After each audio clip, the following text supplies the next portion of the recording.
sorry, saya lanjutkan. Jadi selain data record, data tabel yang terstruktur, nanti kita akan jelaskan tentang data terstruktur dan tidak terstruktur. Ada juga graf data berupa graf atau jaringan. Contohnya struktur molekul juga itu adalah data jaringan. Dan mikroregen juga termasuk dalamnya. Ada juga data yang terurut. Data terurut contohnya data streaming. Data streaming berdasarkan waktu, misalnya gambar tersebut dari data video berupa urutan daripada atau barisan daripada citra-citra atau gambar-gambar yang tersusun. Ada data temporal, data berdasarkan waktu, ada data sekuensial atau misalnya data tentang transaksi. Cuci tangan dulu. Kasih jalan, kata juga kasih jalan ke kemudian data barisan gen misalnya dan seterusnya. Ada juga data bersifat spasial, image, dan multimedia. Spasial data contohnya data peta, misalnya Google Maps dan sebagainya, data image.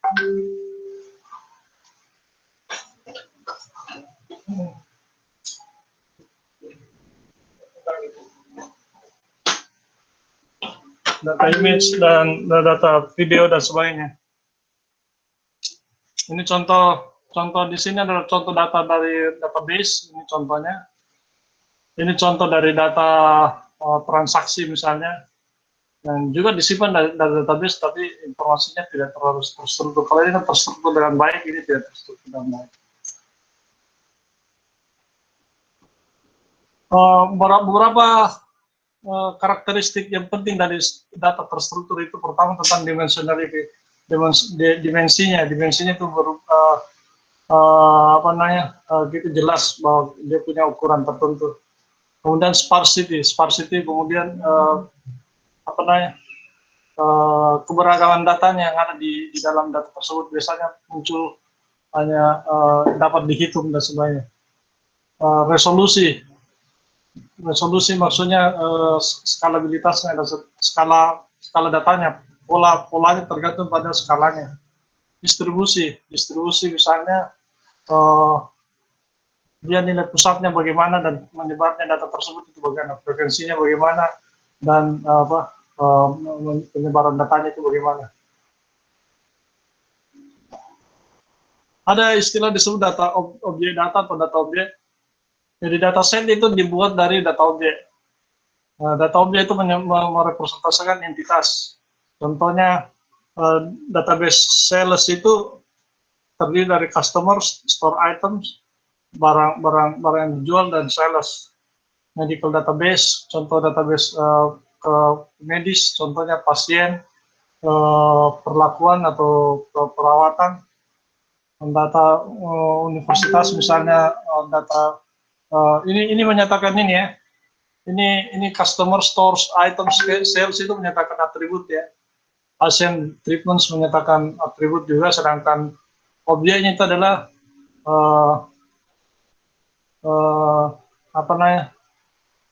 objeknya itu adalah barisnya, dan tadi saya sebut kolom itu adalah atributnya. Jadi data objek kadang-kadang disebut sebagai sampel atau example atau contoh atau instansiasi atau apa bahasa instansiasi, objek diciptakan ya, atau points, objek, tuples atau pasangan. Data objek data itu biasanya objek data itu dipresentasikan menggunakan atribut. Jadi misalnya data tentang Armin lah misalnya, itu data objek tentang Armin, primary key-nya ada dengan ID tertentu, itu direpresentasikan dengan ini, dengan atributnya, misalnya pekerjaan, dosen, umur 17, gaji sekian dan seterusnya. Itu dinyatakan digambarkan dengan atribut. Jadi data objek digambarkan dengan atribut. Di sini ada kuncinya seperti yang tadi dijelaskan, bahwa data yang bagian baris ini menyatakan objek, sedangkan ini menyatakan atribut. Jadi kalau Anda belajar tentang pemrograman berorientasi objek, itu sudah jelas ya bahwa ini objek, ini atributnya atau variabelnya, ini adalah instansiasi objek yang diciptakan dari kelas atribut tersebut. Jadi bisa nyambung pikirannya ke sana. Atribut itu kadang-kadang disebut sebagai dimensinya, karena atribut menyatakan ubah bebas, ubah bebas itu kan mulai dari X1 sampai Xn. Jadi misalnya atribut daripada dataset buah, misalnya apel, atribut buah-buahan, misalnya warna itu atributnya, bentuk, rasa, dan seterusnya. Tergantung dari jumlah atribut yang diperoleh, maka dimensi data itu berbeda-beda. Jadi kadang-kadang disebut sebagai dimensi. Atribut kadang disebut sebagai fitur. Jadi kalau kita biasa berbahasa di istilah data mining, kita biasanya menanyakan bahwa berapa fiturnya sekian, dan seterusnya, atau variabelnya sekian. Contohnya adalah ID customer, name, nama, address, dan seterusnya. Ini fitur tentu saja tergantung dari dataset yang kita miliki. Tipe-tipe atribut itu ada banyak ya. Di sini ada 3, ada nominal, ada binary, ada numerik atau kuantitatif. Numerik yang kuantitatif itu ada interval atau ratio scale. Ratio scale itu maksudnya satu angka berupa bilangan real. Kalau istilah komputasinya kan kita sebut ratio scale, tapi kalau istilah matematiknya kan satu sebagai interval saja, sebagai selang, satunya sebagai real number, bilangan real atau ratio scale. Contoh nominal misalnya kategori, keadaan, atau nama sesuatu. Misalnya ini data nominal istilahnya, kalau di istilah umum itu adalah data kualitatif ya. Contohnya warna rambut auburn itu apa ini? Nggak tahu apa. Black itu hitam, blonde itu pirang, brown itu coklat, grey itu biru, abu apa? Grey apa? Abu-abu, red, merah, white, putih, dan seterusnya. Itu contoh data nominal. Contoh yang lain, marital status perkawinan, misalnya menikah atau tidak menikah, single, jomblo, dan sebagainya. Occupation atau pekerjaan, misalnya ID numbers, nomor KTP misalnya, zip code, kode pos, dan sebagainya. Itu adalah data kategori. Data kategori nanti kita akan jelaskan bahwa data nominal itu umumnya tidak bisa dijumlahkan ya. Misalnya ID saya adalah 23, terus ID-nya misalnya Hais itu 24, kemudian ID saya dengan ID Hais ditambah menghasilkan 46, menghasilkan orang lain, itu tidak bisa begitu maksudnya. Jadi misalnya agama, kalau kita itu kan variabel nominal istilahnya. Variabel nominal, misalnya agama Islam kita kodekan dengan 0, agama Kristen 1, terus dijumlahkan agama Islam tambah agama Kristen, 0 tambah 1 sama dengan 1 sama dengan Kristen, itu tidak bisa begitu. Jadi nominal itu yang susah, tidak bisa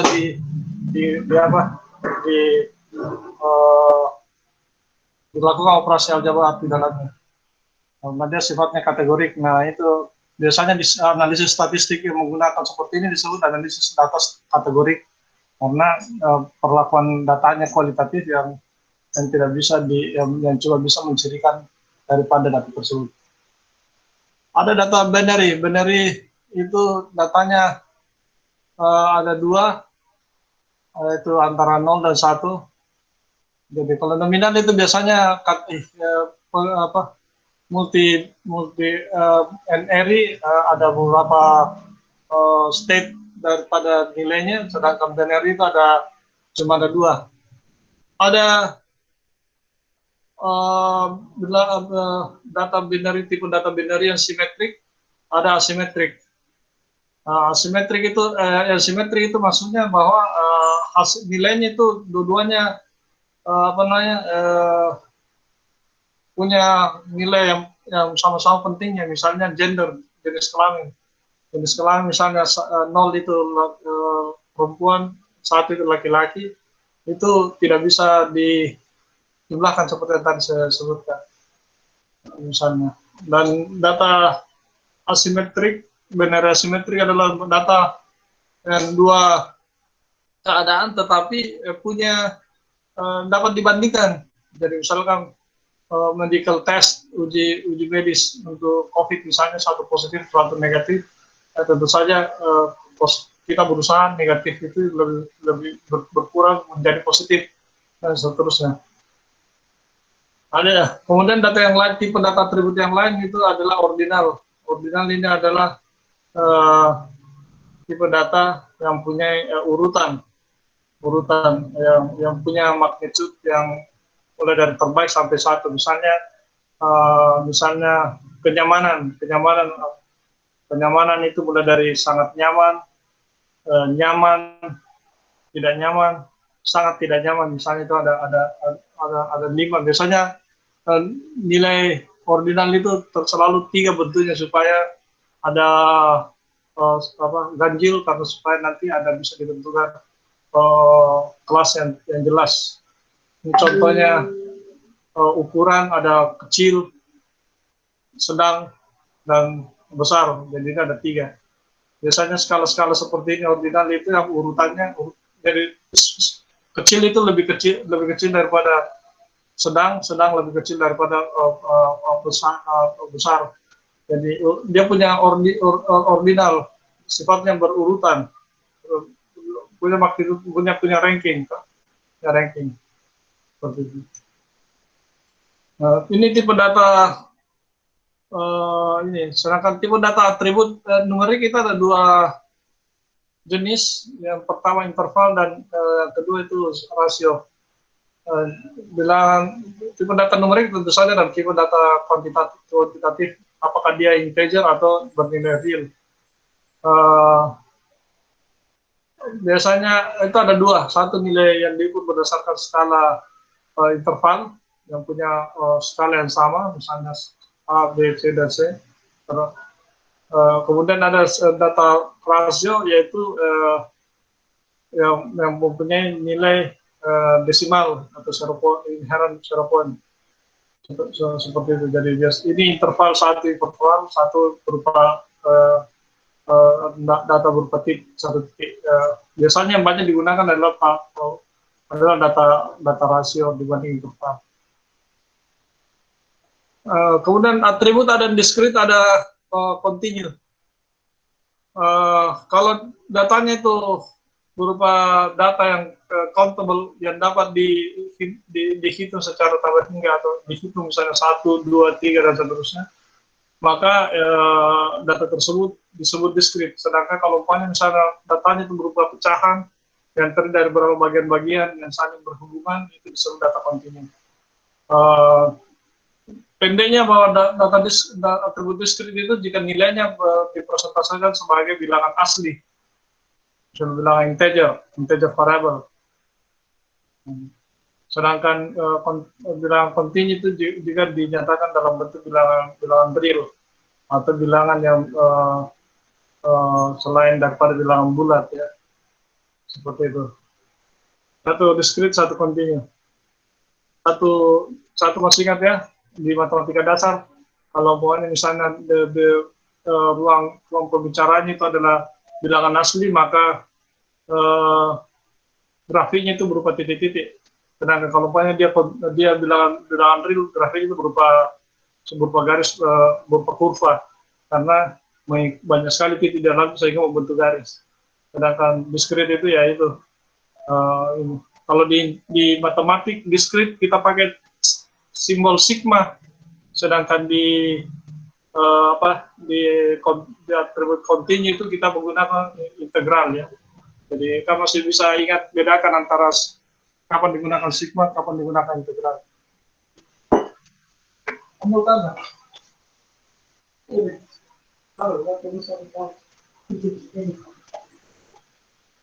Sudah bisa dimengerti ya? Kalau kita misalnya diskrit kita pakai sigma dan kontinu kita pakai integral. Kemudian kita masuk deskripsi dasar secara statistik dari data. Deskripsi data itu pertama motivasinya untuk memahami lebih baik tentang data. Di mana kecenderungan pusatnya, variasinya bagaimana, dan bagaimana penyebarannya. Karakteristik dispersi data itu ada beberapa ukuran pusat yang bisa digunakan. Yang biasa digunakan itu adalah rata-rata atau average, tadi bisa dilihat di sini.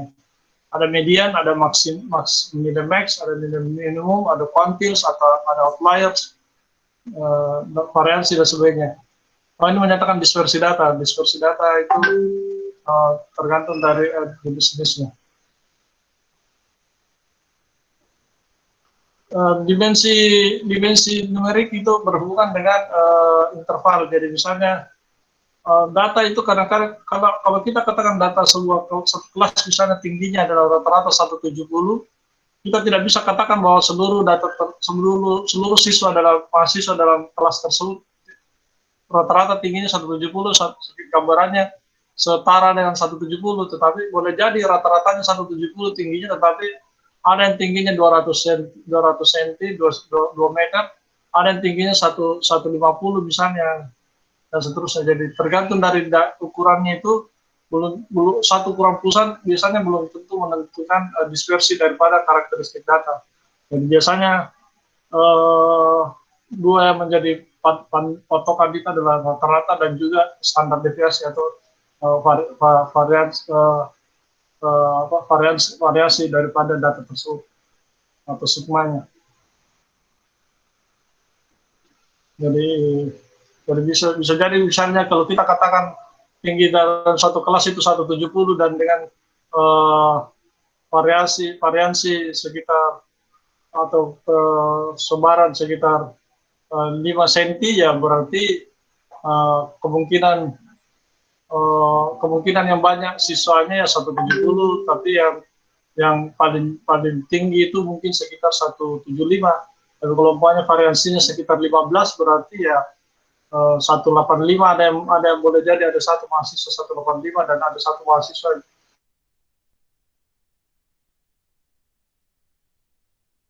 katakan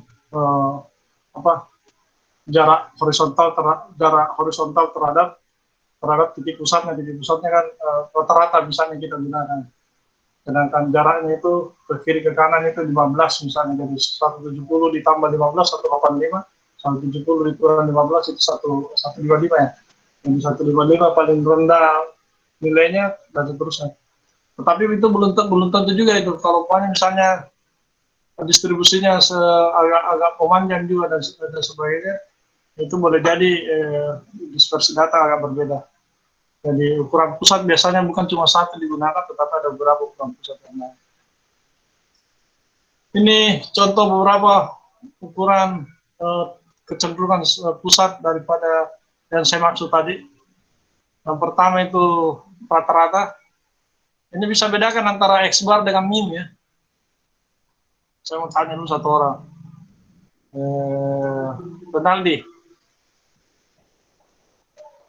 Renaldi Arif. Ya Pak. Apa bedanya X bar dengan mu? Ini kan ada X bar ini. X bar itu sigma xi per n, mu sementara mu adalah sigma x per n besar.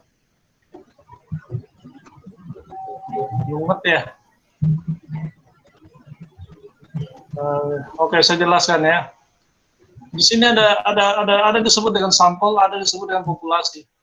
Sampel itu adalah bagian daripada populasi. Jadi misalnya kita ingin menentukan rata-rata tinggi badan dari seluruh penduduk yang ada di Pulau Sulawesi misalnya, atau di Provinsi Sulawesi Selatan. Kalau kita ambil seluruh nilai jumlah tinggi penduduknya, kemudian kita rata-rata dengan jumlah penduduk, kita hitung semua tinggi penduduknya, kemudian dirata-ratakan dengan jumlah penduduk yang sebenarnya, maka kita dapat mu rata-rata mu di situ adalah jumlah populasi mu.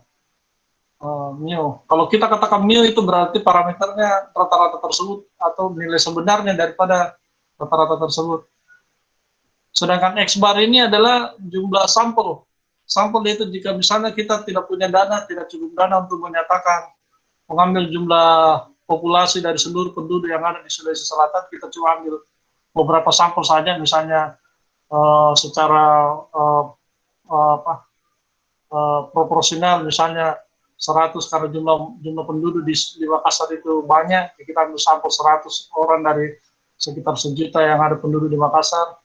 Kemudian 10 di Toraja karena cuma 100.000 penduduknya misalnya, berapa orang di Parepare dan seterusnya. Itu kita ambil sampel saja, sampelnya secara prioritas misalnya. Kemudian kita bikin rata-ratanya, kemudian kita dapat bahwa sampel statistik, ini disebut dengan statistik, ini parameter.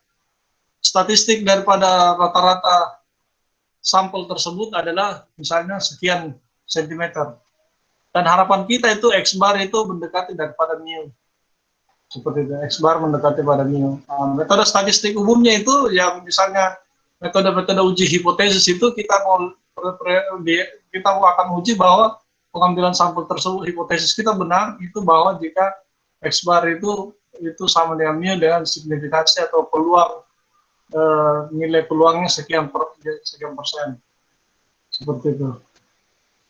Jadi satu statistiknya, satu parameter, satu nilai sebenarnya yang ini yang kalau kita mampu lakukan ya sebenarnya kalau bisa kita lakukan secara pengukuran langsung dan dapat rata-ratanya ya kita tidak perlu bikin kita tidak butuhkan statistik untuk menghitung rata-rata. Tapi kalau misalnya rata-rata jumlah penduduk di Indonesia kita mau hitung atau jumlah penduduk di Sulawesi Selatan kita mau hitung sementara dana kita terbatas, maka jumlah sampel diambil, kemudian kita hitung rata-ratanya, kemudian kita uji secara statistik. Kalau statistik X bar itu sama dengan mu. Kalau biasanya kalau datanya semakin besar itu ya semakin mendekati signifikansinya lebih dekat dan seterusnya.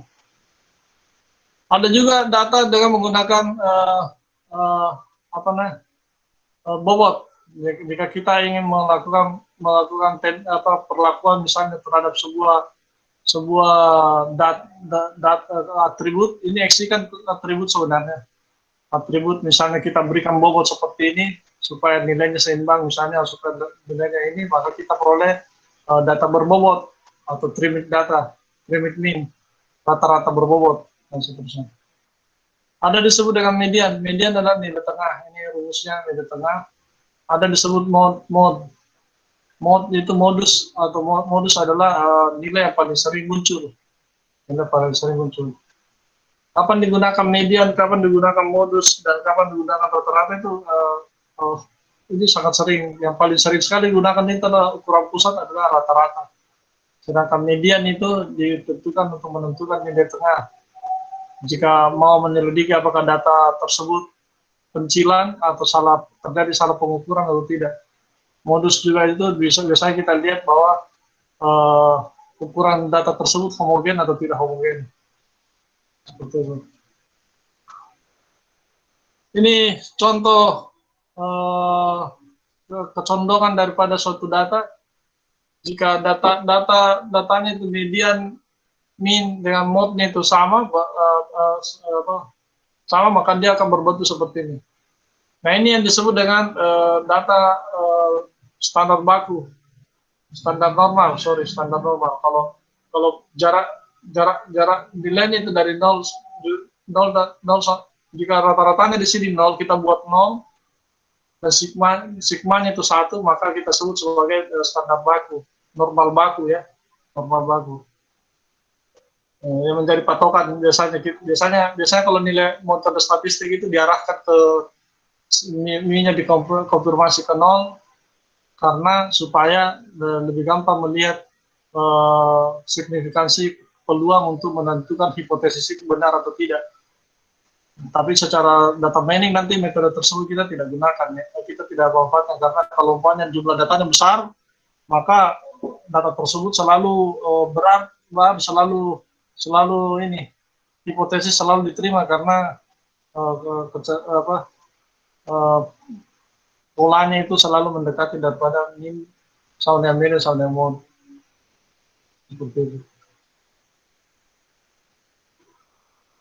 Ini ada beberapa istilah yang lain lagi, ada kuartil, ada interquartile range. Jarak kalau kita bikin plot box istilahnya, saya lupa, tapi mungkin ada yang dijelaskan. Itu biasanya ada nilai rata-rata, nilai maksimum, nilai minimum, kemudian selisih antara kuartil atas dan kuartil bawah. Kuartil atas itu atau disebut Q3 adalah persentil 75% dari data-data yang sebelah atas. Kemudian persentil 25% itu adalah kuartil bawah. Kuartil tengah itu biasanya berupa median atau rata-rata. Seperti itu. Jadi ini ada summary 5 number summary. Jadi ada 5 resume bilangan, 5 bilangan itu 5 angka yang menunjukkan bagaimana karakteristik data, yaitu minimum, nilai paling bawah, nilai paling atas, kuartil pertama itu berapa, yang persentil 25% itu berapa, nilai persentil 75% dan median itu berapa, seperti itu. Ini box plot namanya. Box plot itu nanti terdiri dari 5 angka ini. 2 angka ini. Nanti kita lihat, mungkin ada nanti jelasan box plot yang mana dimaksud. Semakin lebar box plot itu tidak terlalu bagus, data semakin kecil box plot itu semakin presisi, ukurannya semakin lebih gampang. Kalau box plot yang besar itu jaraknya itu terlalu besar. Ada outlier di sini. Outlier itu maksudnya outlier di sini, outlier disebut data pencilan. Pada pencilan maksudnya jika ada data sekelompok data itu mengumpul dari satu tempat, ternyata dia berada di atas atau di atas satu kali, di bawah dia terpencil satu dua, itu disebut data pencilan. Data pencilan contohnya seperti ini. Misalnya pada saat ukur suhu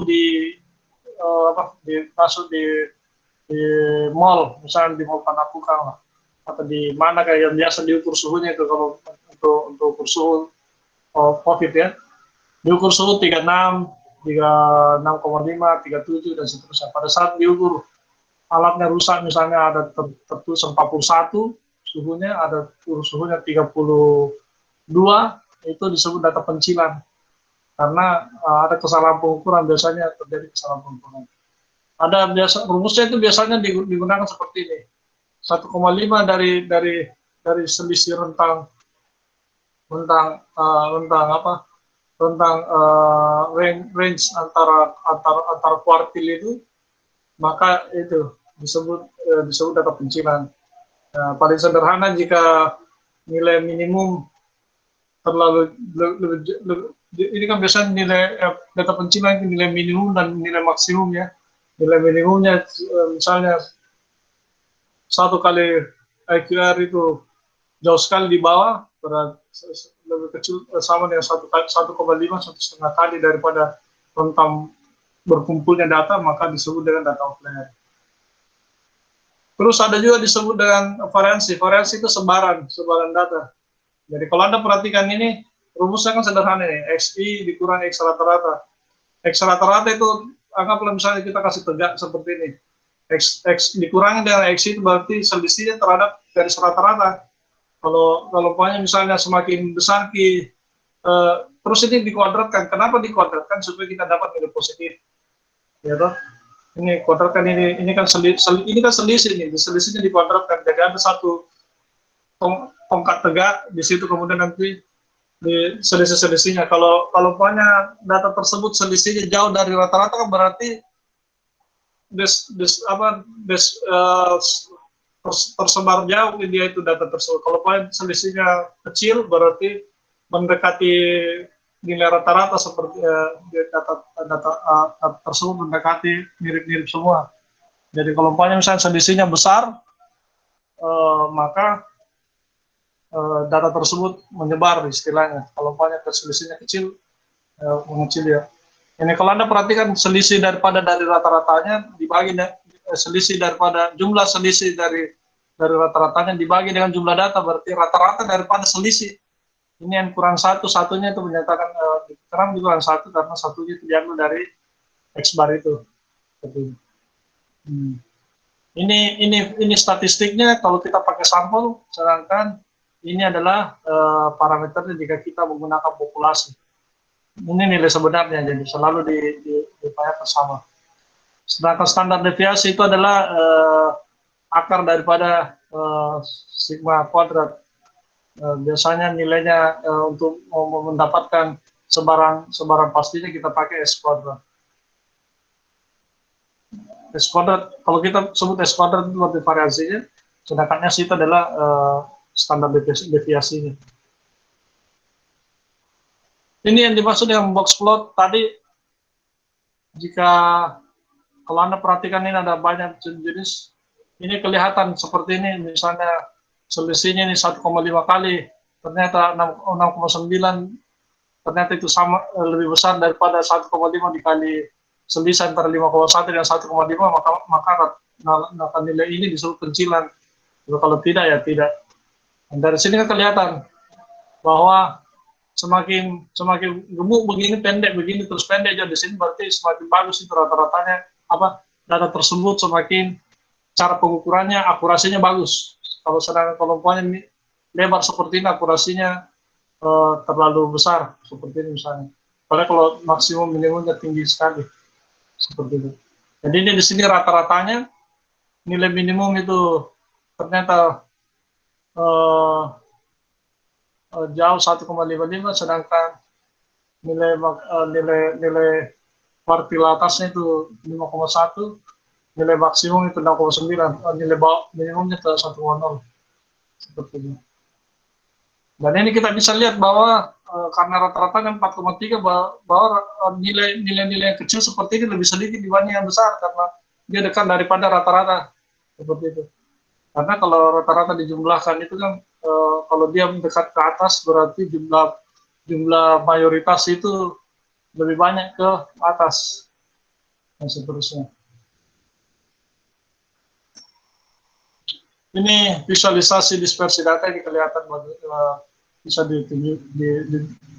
menggunakan aplikasi macam-macam yang sudah ada sekarang, banyak sekali tersebar di internet.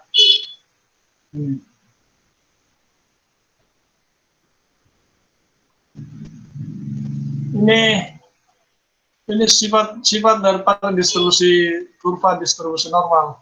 Tadi saya sebut distribusi normal karena rata-ratanya kita buat 0. Jadi kalau Anda perhatikan distribusi fungsi distribusi kepadatan peluang distribusi normal itu selalu di situ x dikurang mu pangkat 2 kan, x dikurang mu pangkat 2. Karena kenapa? Supaya digeser gitu nilai x itu mendekati ke 0, mendekati ke mu. Jadi pada saat nilai rata-rata sama dengan mu, berarti nilainya kan sama dengan 0. Makanya kita transformasi ke bentuk batu normal seperti ini. Jadi biasanya kalau dia distribusi normal baku itu mu antara mu sigma, ini sigma panjangnya kan 1, sigmanya 1, maka 68% itu kemungkinan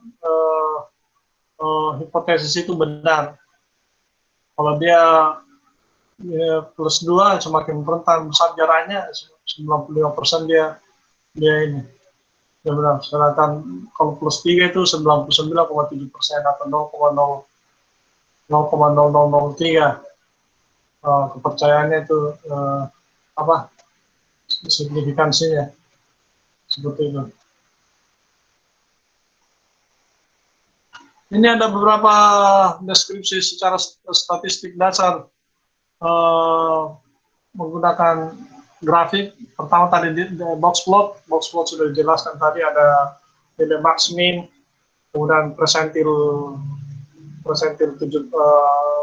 P1 dan persentil P3, kemudian nilai rata-rata atau mediannya. Kemudian kita menggunakan histogram sudah mengerti. Quantile plot itu menyatakan plot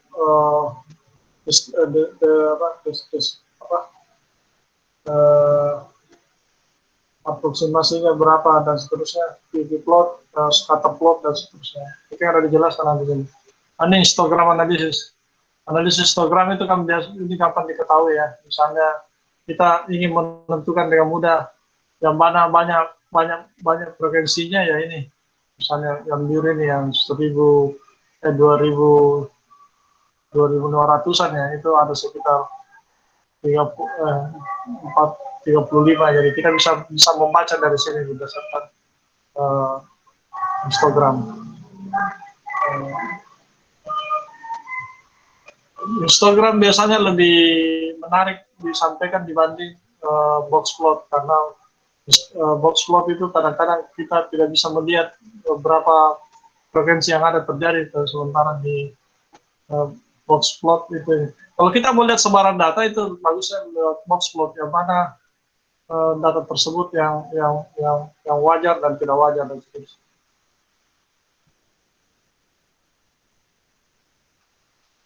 Ini quantile plot maksudnya kenapa ada menghalangi.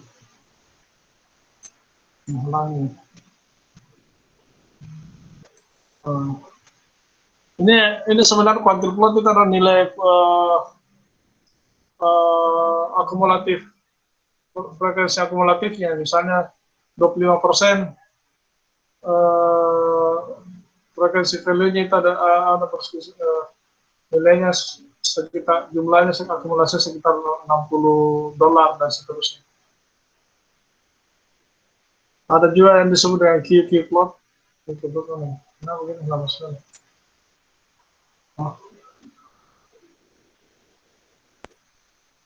QQ plot itu berdasarkan barisnya. Nanti kita pelajari lebih lanjut nanti tentang QQ plot.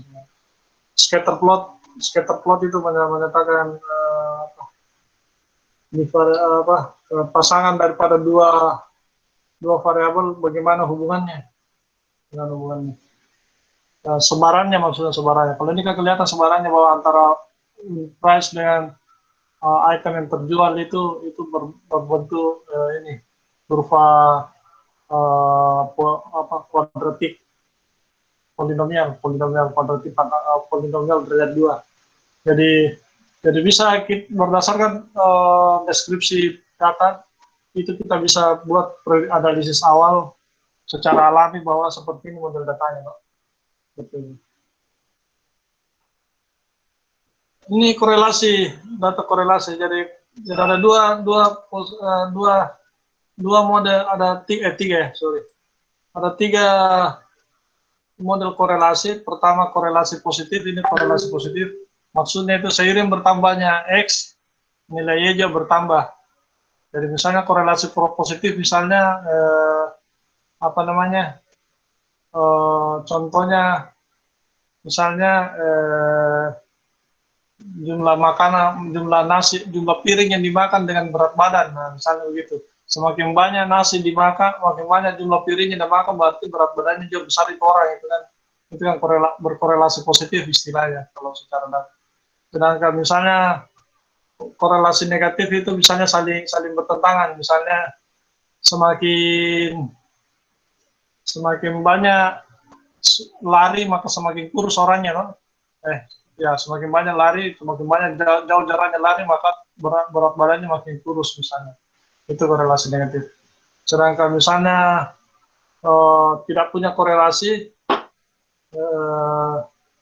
misalnya ya itu seperti misalnya jumlah anak ayam dimiliki dengan berat badan, itu kan tidak ada hubungannya, tidak ada korelasi. Jadi korelasi itu hubungan antara dua variabel, apakah dia saling berkorelasi, berhubungan. Kalau berhubungan, dia berhubungan positif, saling mendukung, banyak makan, berat badan meningkat, misalnya, atau saling bertentangan, ya, atau korelasi negatif,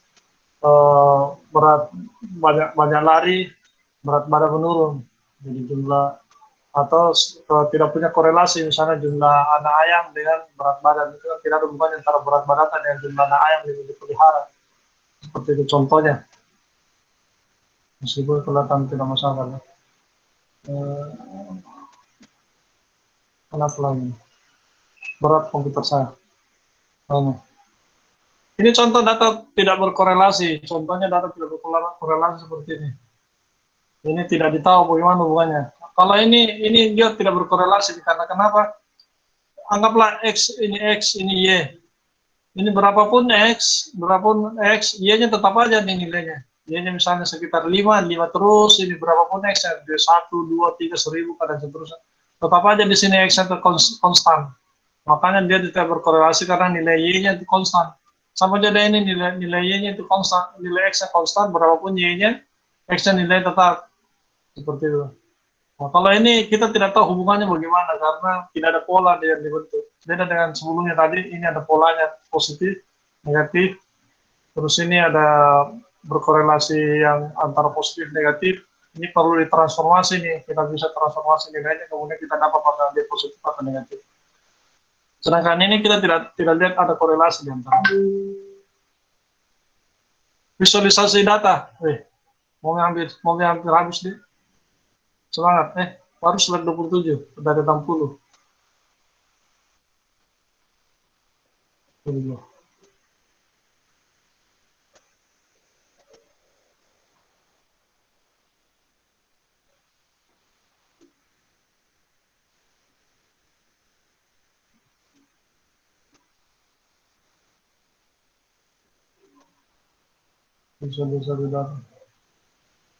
Visualisasi data sebenarnya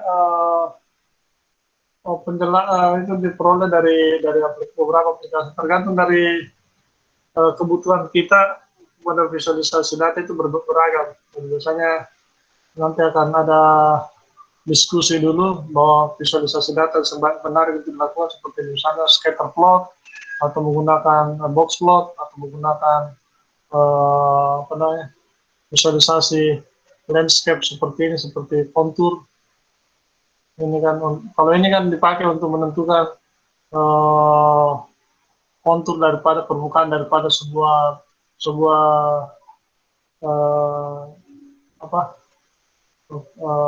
geografis, tetapi tidak mesti juga seperti itu. Jadi misalnya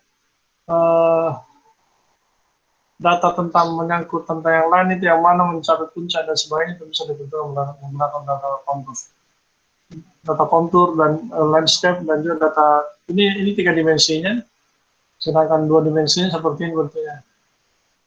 Nah, jadi kadang-kadang kalau kita bikin dikasih warna berbeda-beda itu kita bisa mengimajinasi bahwa bentuknya seperti ini kalau warnanya berbeda-beda. Dari 2 dimensi ini kita bisa petakan secara 3 dimensi seperti ini. Koordinat paralel ini biasanya atribut yang biasanya ini untuk keperluan data transmisi data paket biasanya. Jadi misalnya objek 1, objek 2, site bukan objek, proses 1, proses 2 itu bagaimana bergeraknya dan seterusnya.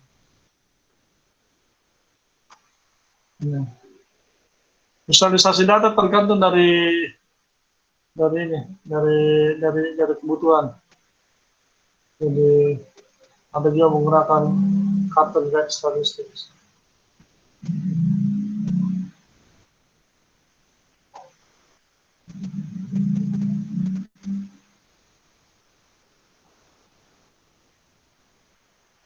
Kita lewati saya.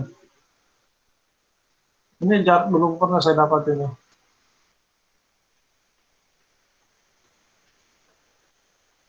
Kalau ini kita biasanya dapatkan di matematik ya.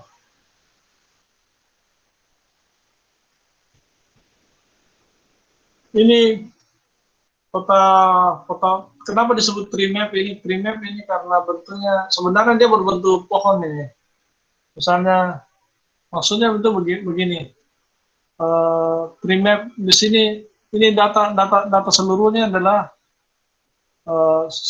kota 4 ini data seluruhnya. Kemudian nanti data tersebut dibagi 2, ada dibagi 2, dibagi sekian, ini ada berapa ini? Atau ini nanti didapat di char ya. Apa char lagi itu? Apa char bahasa itu sebenarnya guys? Regression tree. Iya Pak. Apa char itu kepanjangannya lagi?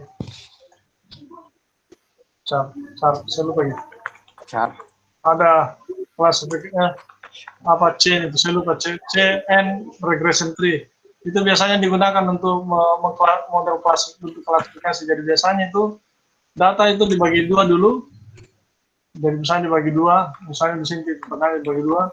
Setelah itu kita bisa dapat lagi setengahnya di sana, kemudian setengahnya lagi, dan seterusnya sampai akhirnya mengecil didapat. Jadi bentuknya itu seperti, kalau kita bikin dalam bentuk graf, sebenarnya dia berupa graf pohon, tapi karena besar sekali grafnya digambarkan, maka kita gambarkan dalam bentuk segi empat seperti ini, seperti itu.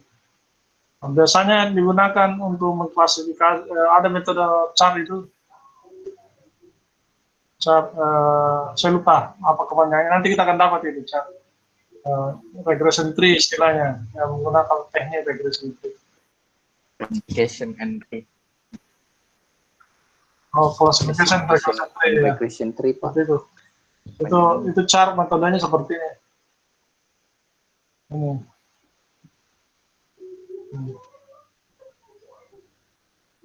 Ada juga bentuk visualisasi infocube, 3D countries, pohon. Ini jarak belum pernah saya dapat ini. Banyak visualisasi tentang ini.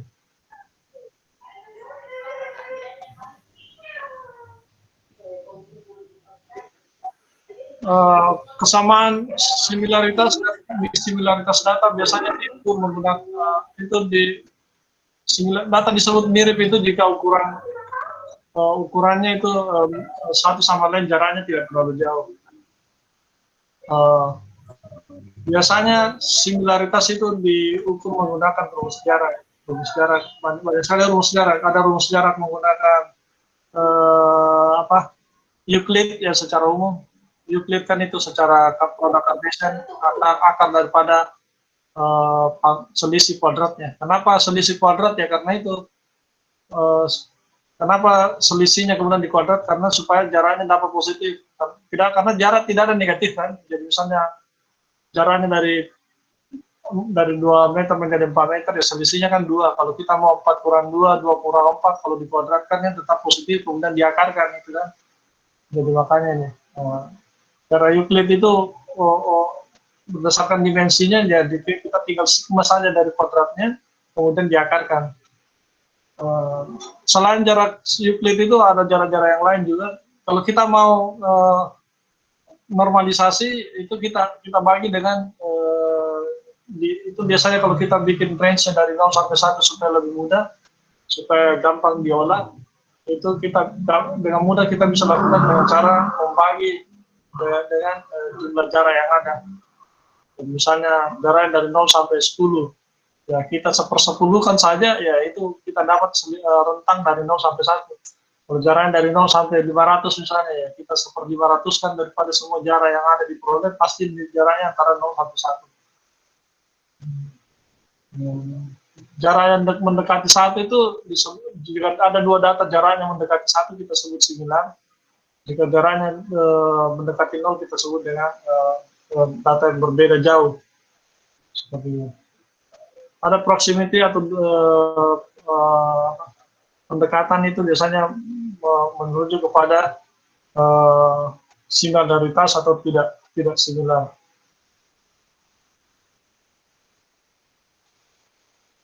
Contoh jarak data mati ini dengan n dimensi.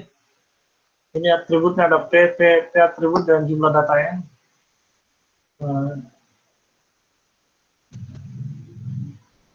Ini nanti kita bermain di matriks nanti ya. Rata-rata untuk olah data itu kita asumsikan nanti dalam bentuk matriks.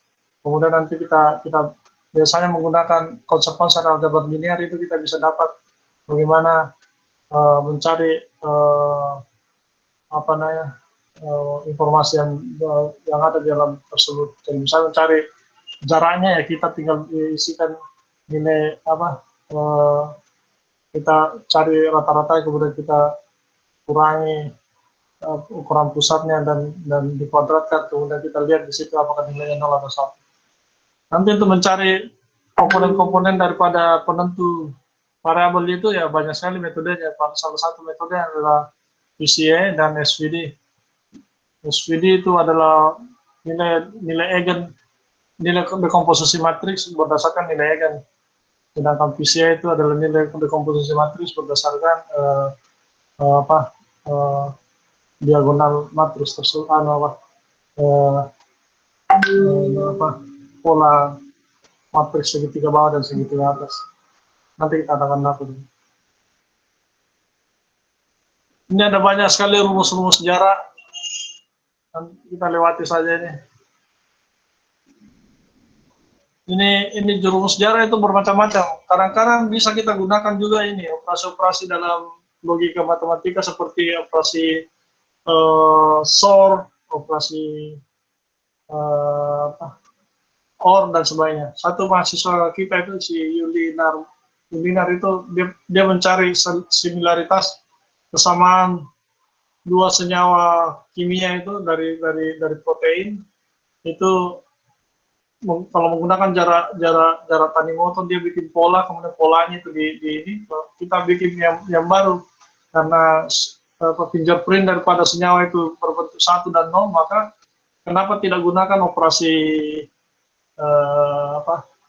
operasi operator logika SOR untuk menentukan jarak daripada dua senyawa tersebut, dan ternyata berhasil karena nilai jarak menggunakan teknik Tanimoto berupa pola dengan jarak menggunakan operator SOR itu sama seperti itu, dan justru lebih efisien lagi metode SOR itu karena kalau Tanimoto itu pola itu cuma boleh dua senyawa dibandingkan jaraknya itu senyawa itu semakin kecil jaraknya itu semakin berarti dia semakin dekat ya. Kalau menggunakan operator SOR itu ternyata biar 4, 3, 5 itu secara bersamaan kita mau lihat apakah 1 ke 4 itu secara serempat itu mirip, itu bisa dan seterusnya. Itu tentang similaritas. Ini ada menggunakan Z-score, nilai standar baku dan seterusnya. Ada Minkowski distance ini untuk jarak tertentu, kadang-kadang itu tidak menggunakan Euclid tapi pangkat n-nya, pangkat h di sini, pangkat h. Ini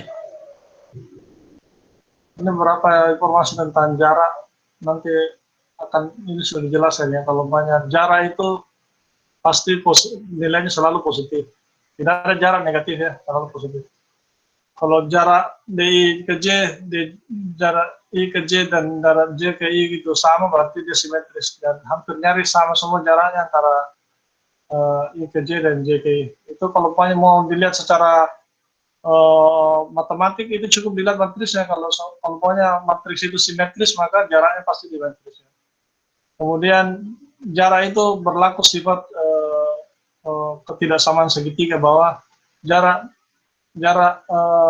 refleksi dari I ke J itu lebih kecil atau sama dengan, bukan sama dengan, yang lebih kecil atau sama dengan dari I ke K, kemudian jarak dari K ke J. Dan jarak itu harus memenuhi sifat-sifat yang disebut dengan metrik. Jadi di matematika sendiri ada ilmu tentang ukuran itu dipelajari tentang metrik, bagaimana sifat-sifatnya. Tapi kalau di sini kita sekedar pakai saja. Ini jarak Euclid, ini jarak Manhattan yang langsung, ini biasanya mirip. Ini jarak supremum dan seterusnya. Ini tergantung dari data, jarak itu berbeda-beda. Ada itu bedanya. Jadi kalau kita perhatikan jarak Euclid itu nilainya, jarak Manhattan antara 2 ke 1 itu adalah 5, sedangkan di jarak Euclid itu 3,61. Di sini kita lihat bahwa secara menggunakan jarak Manhattan itu kontras sekali antara jarak maksimum dengan minimumnya. Satu nilainya 21, satu nilainya 7. Sedangkan di sini nilainya 1, di sini 5,39. Bagaimana caranya dikasih normal ini? Gampang. Dibagi 7 saya semua di sini. Dibagi 7 saya semua di sini. Itu dapat nanti nilainya mirip dengan jika ini dibagi dengan 5,39. Coba Anda perhatikan, kalau Anda 3,61 dibagi 5,39 itu hampir sama dengan 5 dibagi 7. Karena kita normalkan istilahnya.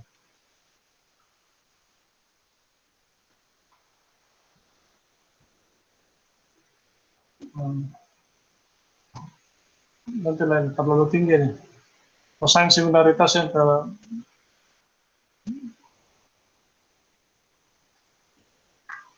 Oke, jadi kesimpulan hari ini bahwa tipe atribut data itu ada nominal, ada binary, ada ordinal, ada interval scale, ada ratio scale. Masih ingat ya nominal tadi ya? Nominal itu berupa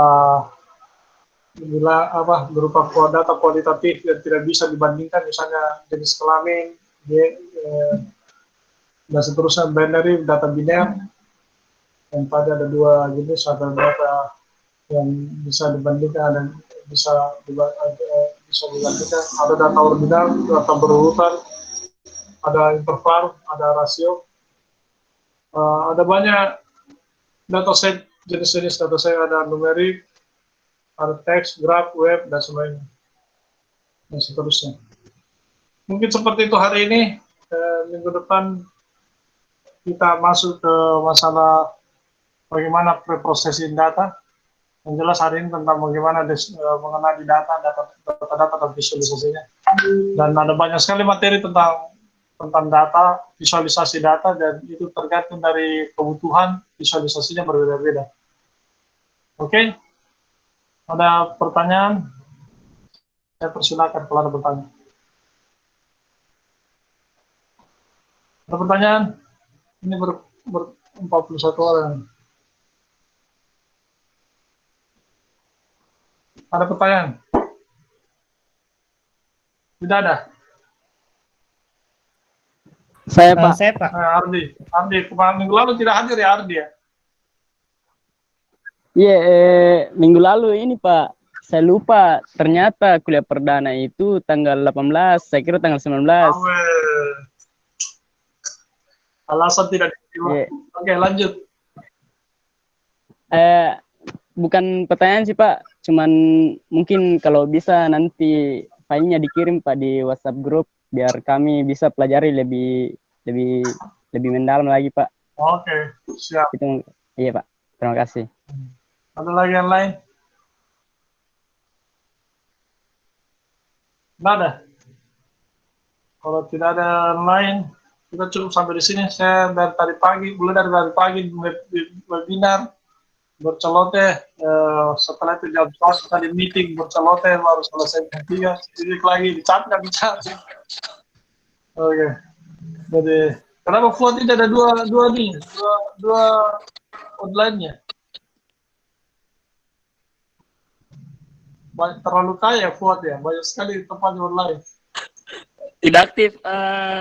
Tidak tahu kenapa tidak aktif. Audionya, mikrofonnya laptop kok jadi sampai nanti disuruh bicara pakai HP. Oh iya, sepertinya.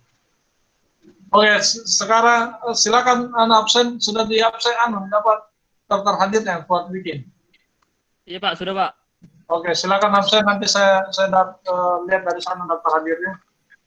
Minggu depan kita masuk ke pre-processing.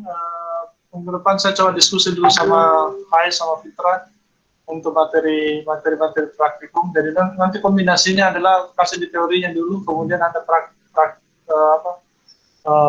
eksperimen. boleh jadi nanti berupa instruksi saja dari Hais dan Fitra. Dan mungkin pertama juga mungkin di perkenalan tentang ini saya bagaimana memanfaatkan library yang ada, kemudian nanti setelah itu Anda coba sendiri.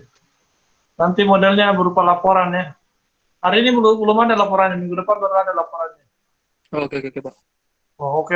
Semangat. Oke, sampai di sini hari ini. Terima kasih, hai. Nanti kita diskusi ya tentang materi ini.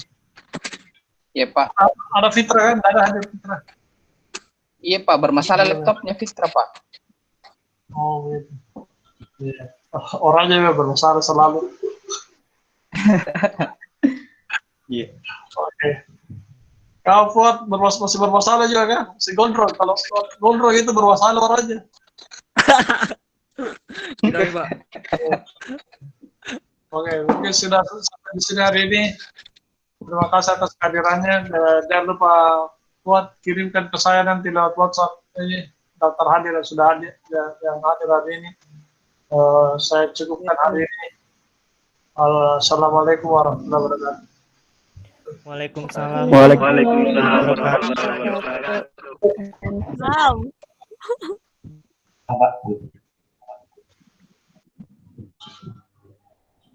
Ih, sama ini ada enak. Di mana kor? Fuad, saya ada ke Fuad.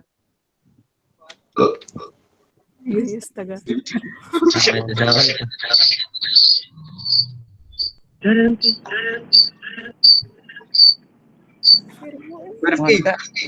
Ini apa? Gimana kok? Ah, Kenapa kok di Makassar lagi?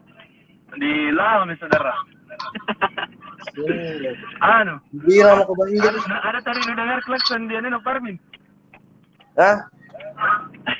Ada tadi tuh klakson yang anu, adanya Parmin. Ada bule.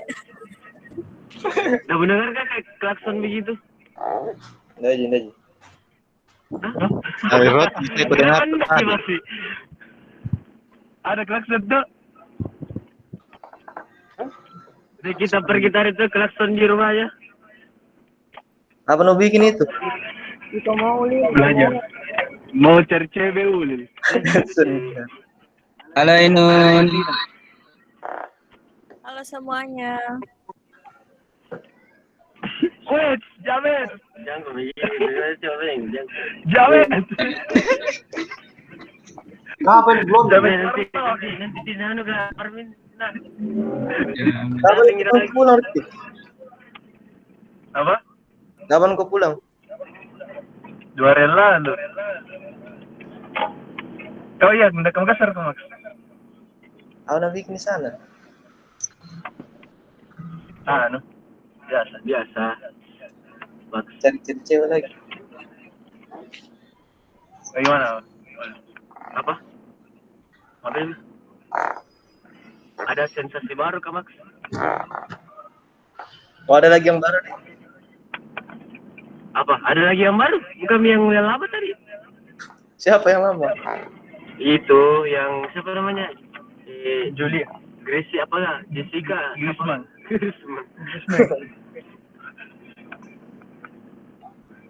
Siapa? Lewandowski. Lewandowski. Anjir, Lewandowski. Sudah,